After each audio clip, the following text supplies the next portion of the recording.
Sahabat GPIB yang dikasihi Tuhan, salam damai sejahtera dalam Tuhan Yesus Kristus. Saya Pendeta Yuniar Jauhari, Ketua Majelis Jemaat GPIB Menara Iman Jakarta. Kita berjumpa kembali dalam program Night Call GPIB. Sebelum kita beristirahat, mari sejenak kita bersekutu bersama Tuhan untuk mendengarkan firman Tuhan. Sebelumnya mari kita satu dalam doa. Ya Tuhan, terima kasih untuk penyertaan-Mu di sepanjang hari ini. Kami boleh Engkau berkati, kami boleh Engkau sertai, lindungi sampai hari ini. Sebelum kami beristirahat, kami rindu untuk mendengarkan firman-Mu. Bimbinglah kami dengan Roh Kudus-Mu, untuk kami mengerti, memahami, dan kami dimampukan oleh Roh Kudus untuk melakukan firman Tuhan dalam kehidupan sehari-hari. Inilah kami anak-anak-Mu Tuhan, bersabdalah kepada kami telah sedia untuk mendengar firman Tuhan. Amin. Sahabat GPIB yang dikasihi Tuhan, bacaan Alkitab hari ini diambil dari surat Yakobus pasal 1 ayat 9 sampai 11 yang mengatakan, "Baiklah saudara yang berada dalam keadaan yang rendah, bermegah apabila ia ditinggikan, dan orang kaya bermegah apabila ia direndahkan, sebab ia akan lenyap seperti bunga rumput, sebab matahari terbit dengan panasnya yang terik, dan melayukan rumput itu, sehingga gugurlah bunganya, dan hilanglah semaraknya. Demikian jugalah halnya dengan orang kaya. Di tengah-tengah segala usahanya, ia akan lenyap." Demikianlah pembacaan Alkitab yang berbahagia adalah mereka yang mendengarkan firman Tuhan serta memeliharanya dalam kehidupan sehari-hari. Sahabat GPIB yang dikasihi oleh Tuhan Yesus, dalam bacaan Alkitab hari ini, Yakobus mempertentangkan orang yang rendah dan orang yang kaya. Dia mengatakan, baiklah saudara yang berada dalam keadaan rendah, bermegah apabila ia ditinggikan. Dan orang kaya bermegah apabila ia direndahkan, sebab ia akan lenyap seperti rumput. Sepintas lalu ada kesan bahwa penulis surat Yakobus bersikap sinis, bahkan antipati terhadap orang kaya dan kekayaannya. Apalagi Yakobus mengatakan secara belak-belakan, tanpa basa-basi dalam suratnya di pasal 1 ayat 11. Tadi kita sudah baca. Demikian jugalah halnya dengan orang kaya. Di tengah-tengah segala usahanya, ia akan lenyap. Sahabat GPIB yang dikasihi oleh Tuhan Yesus Kristus, satu hal yang pasti, Yakobus tidak bersikap antipati terhadap orang kaya karena kekayaannya. Dan ia juga bukan bermaksud mengagungkan atau menyanjung orang yang rendah, yaitu orang-orang yang miskin secara ekonomi. Pertanyaannya, mengapa Yakobus menyampaikan teguran keras kepada orang-orang kaya dalam suratnya? Surat Yakobus dikirimkan kepada 12 suku di perantauan. 12 suku di perantauan yang dimaksud tidak lain adalah semua jemaat Kristen yang telah menjadi umat Israel baru dalam iman kepada Yesus Kristus.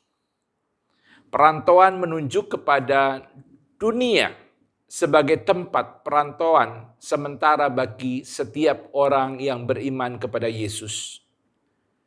Jemaat Kristen pada masa surat Yakobus ini ditulis sering memperlakukan orang kaya berbeda dengan orang yang rendah, dalam artian orang yang miskin secara ekonomi.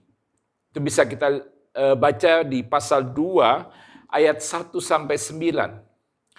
Bahkan ada di antara jemaat Kristen yang suka menghina orang miskin. Itu bisa dibaca di pasal 2 ayat 6. Dan ada juga warga jemaat yang menghormati secara berlebihan orang-orang kaya. Itu ada di pasal 2 ayat 3. Dan karena itu dalam Yakobus pasal 2 ayat 1 sampai 9, Yakobus menasihatkan jemaat Kristen agar tidak memandang muka.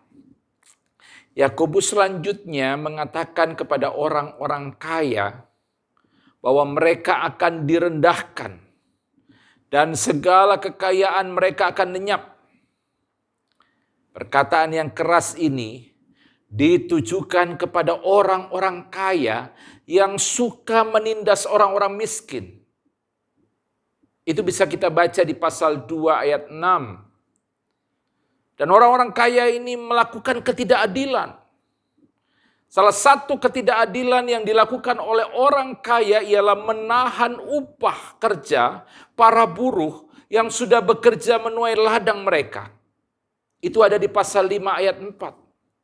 Dan tidak hanya itu, mereka membunuh orang-orang benar. Ada di pasal 5 ayat 6. Jelas bahwa Yakobus mau mengingatkan satu hal yang sangat penting kepada kita, bahwa uang dan harta kekayaan sifatnya fana, dan oleh karena itu kita tidak boleh meletakkan pengharapan hidup kita kepada uang dan harta kekayaan. Kita juga tidak perlu membanggakan harta atau kekayaan, apalagi jika uang dan harta kekayaan itu didapatkan dari tindakan ketidakadilan atau kejahatan. Karena semua uang dan harta kekayaan yang diperoleh dengan melakukan ketidakadilan dan kejahatan akan lenyap. Sahabat KPIB yang dikasihi oleh Tuhan Yesus Kristus, tidak lama lagi, tepatnya lusa, kita akan memasuki tahun baru, tahun 2025, tahun rahmat Tuhan. Kita tidak tahu apa yang akan terjadi di tahun 2025. Kita harus menyadari bahwa segala sesuatu bisa terjadi. Bukan tidak mungkin harta dan kekayaan yang kita miliki berkurang drastis bahkan lenyap. Sebaliknya, bisa saja kita yang selama ini mengalami kesulitan ekonomi, kehidupan perekonomian kita kemudian menjadi lebih baik di tahun 2025. Tetapi, apapun yang terjadi, firman Tuhan mengingatkan kita semua bahwa kehidupan manusia, termasuk harta dan kekayaannya, bersifat fana dan sementara. Dan oleh karena itu, hendaknya kita meletakkan pengharapan kita hanya kepada Tuhan saja, bukan pada uang atau harta duniawi. Bukan berarti bahwa kita harus bersikap antipati terhadap uang maupun harta kekayaan dan selalu menganggap uang maupun harta kekayaan sebagai hal yang jahat dan merusak. Tidak bisa kita pungkiri, kita memerlukan uang dalam kehidupan kita. Dan wajar serta sangat manusiawi jika kita menginginkan hal-hal yang bersifat materi. Hal penting yang mau dikatakan ialah jangan sampai uang atau harta benda menjadi orientasi utama dalam hidup kita. Jika uang atau harta kekayaan menjadi orientasi utama dalam hidup kita, maka bukan tidak mungkin kita akan menghalalkan segala cara untuk memperoleh uang dan harta duniawi. Kita akan melakukan ketidakadilan dan hal-hal yang jahat yang merugikan orang lain. Dan Yakobus sangat mengecam orang-orang yang mendapatkan uang atau harta kekayaan dengan melakukan ketidakadilan dan kejahatan. Sahabat GPIB yang dikasihi Tuhan, ketika kita akan beristirahat dan bahkan dalam hitungan jam kita akan meninggalkan tahun 2024 dan memasuki tahun 2025.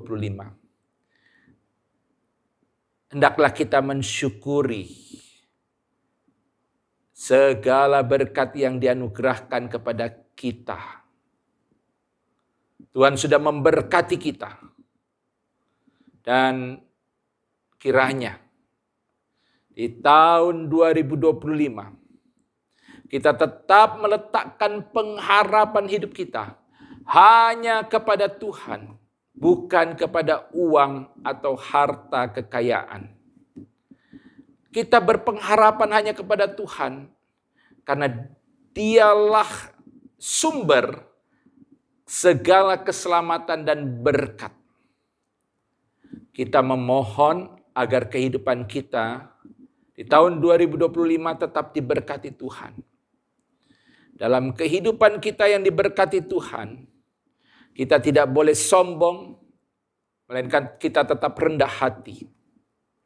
Dan kita juga selalu siap sedia dipakai oleh Tuhan menjadi berkat, mewujudkan damai sejahtera Tuhan bagi sesama manusia dan bahkan bagi seluruh ciptaan Tuhan.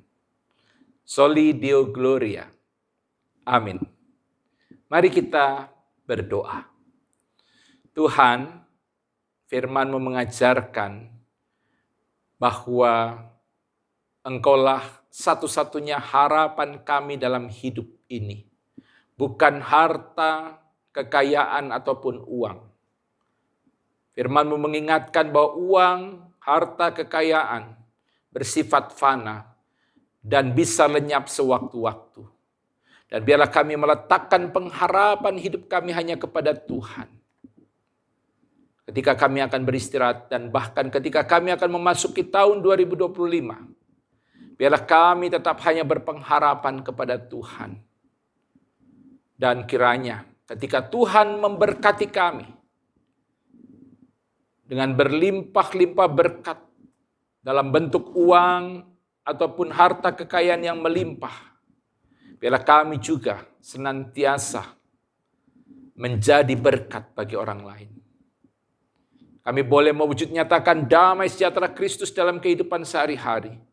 Dan biarlah nama Tuhan dimuliakan. Kami berdoa bagi mereka yang sakit, Tuhan sembuhkan, pulihkan. Bagi mereka yang bergumul untuk berbagai masalah hidup yang mereka alami, Tuhan kuatkan iman percaya mereka. Tuhan lepaskanlah mereka dari pergumulan yang mereka alami. Biarlah mereka tetap hanya menaruh pengharapan pada Tuhan saja, bukan pada kekuatan lain. Terima kasih Tuhan. Sertai kami ketika kami beristirahat. Biarlah esok hari Tuhan izinkan kami untuk bangun. Dan kami mengalami akan kehidupan. Dan kami tetap jalani akan kehidupan kami dengan tubuh yang sehat. Dan kami penuh dengan sukacita, damai sejahtera yang bersumber dari-Mu. Terima kasih Tuhan, inilah doa kami. Dalam nama Tuhan Yesus Kristus, Tuhan dan Juru Selamat kami berdoa. Amin. Tuhan Yesus memberkati kita.